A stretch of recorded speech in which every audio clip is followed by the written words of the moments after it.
अहिर गड़रिया कुर्मी चोर पकड़ सारे के टंगरी तोड़, ये गाली का उत्पत्ति कहां से हुआ? अहिर का बुद्धि 85 बरस में होता है, इस शब्द का उत्पत्ति कहां से हुआ? अरे वाह, हमारा यह भव्य समाज, वाह रे वाह, हमारा यह अखंड भारत, वाह रे वाह, हमारा मंडल कमीशन, वाह रे वाह, हमारा मनुस्मृति, वाह रे वाह, हमारे यह वेद पुराण वाले देश, वाह रे वाह, हमारे सनातन भारत वाला देश, वाह वाह, क्या कहें हम। जब मैं उन तमाम किताबों को पढ़ता हूं और यह सब शब्द लिखा हुआ मिलता है मेरे मित्रों, तो आत्मा टटोलता है। क्या मैं बोलूं, यदि नेशनल मंडेला के बाद इस धरती पे किसी का स्थान मिलता है बहुजनों के लिए, तो वह लालू प्रसाद यादव जी का स्थान है। लेकिन उसे भी लोगों ने चारा चोर के नाम से गाली दिया। वाह, यही सभ्य समाज है, यही तो सभ्य समाज है। यही फर्क होता है शिक्षित और अशिक्षित में, एक अधिक पढ़े लिखे, एक कम पढ़े लिखे में, यही समानता देखने को मिलता है। लालू प्रसाद यादव जी ने अपना जीवन न्यौछावर कर दिया इस समाज के लिए, इस बहुजन समाज के लिए, लेकिन फिर भी हमारे पढ़े लिखे लोग मौन रहे और उनके तो अनपढ़ लोग भी झंडा लेकर के निकले और यूजीसी बिल को काला बिल नाम दिया। यही शिक्षा का फर्क है।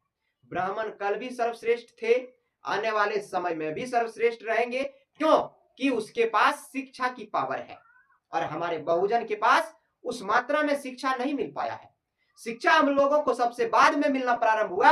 याद रखिएगा मेरे दोस्तों, यदि आज हम लोग आवाज नहीं उठा पाए, आज हम लोग लड़ नहीं पाए, तो शिक्षा हम लोगों से सबसे पहले छीना जाएगा और फिर वही कहेगा कि अहिर का बुद्धि जो है 85 बरस में होता है, अहिर का बुद्धि जो है घुटना में होता है, अहिर जो है ऊपर देख के चलता है। लेकिन हम तमाम बहुजनों को, हम तमाम एससी एसटी ओबीसी को एकजुट होकर के यूजीसी बिल के लिए लड़ना होगा, क्योंकि यह 85% भाग हमारा है, तो हमें अपना हक चाहिए, चाहे उसके लिए कुछ भी करना पड़े, हम लोगों को करना होगा। और नहीं तो आने वाले समय में हम लोगों के जो संतान इस धरती पे उत्पन्न लेंगे, हम लोगों को गाली देंगे, कहेंगे कि ये लोग तो नाम के 85% थे, अपने लिए लड़ तक नहीं पाए। ये शब्द उनके मुंह से निकलेगा और उस समय मरने के बाद भी हम लोगों को जगह नहीं मिलेगा, हम लोगों की आत्मा भटकते रह जाएंगे। इसलिए मैं हाथ जोड़ के विनती करता हूं अपने तमाम बहुजन समाज से कि घर से निकलिए, घर से निकलिए और यूजीसी बिल के लिए आवाज उठाइए।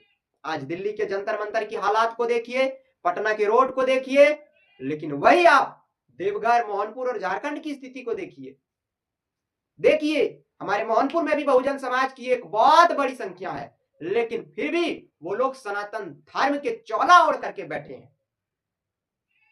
इतना बड़ा चौला ओढ़ा है कि उसका कोई सीमा नहीं है।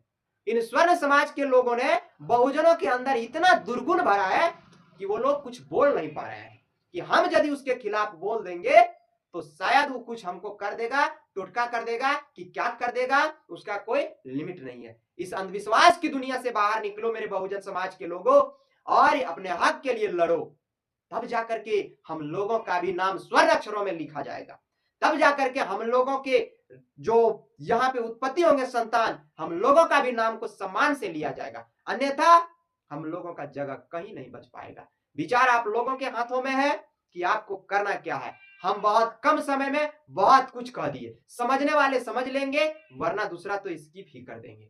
मर्जी आप लोगों की है, इसमें न दोष बहुजन समाज की है न स्वर्ण समाज की है। सब अपने बच्चे के लिए भविष्य देखता है, सब कोई, चाहे वह बहुजन समाज हो या स्वर्ण समाज हो, फैसला आप लोगों के हाथों में है। वैसे भी हम लोगों को रहना है इसी भारत देश में, एक दूसरे से भी बातचीत करना है, इसलिए हम लोग अपनी बातों को अपनी इशारों से लड़ेंगे और किसी से हस्तक्षेप या किसी भी तरह का वार्तालाप नहीं करना है। बाकी मर्जी आप लोगों का कि आप लोग इस देश को एक मनुवादी के तौर पे देखते हैं या फिर संविधानवादी के तौर पे। कमेंट में अपनी राय दीजिएगा। जय हिंद, इनकलाब जिंदाबाद साथियों।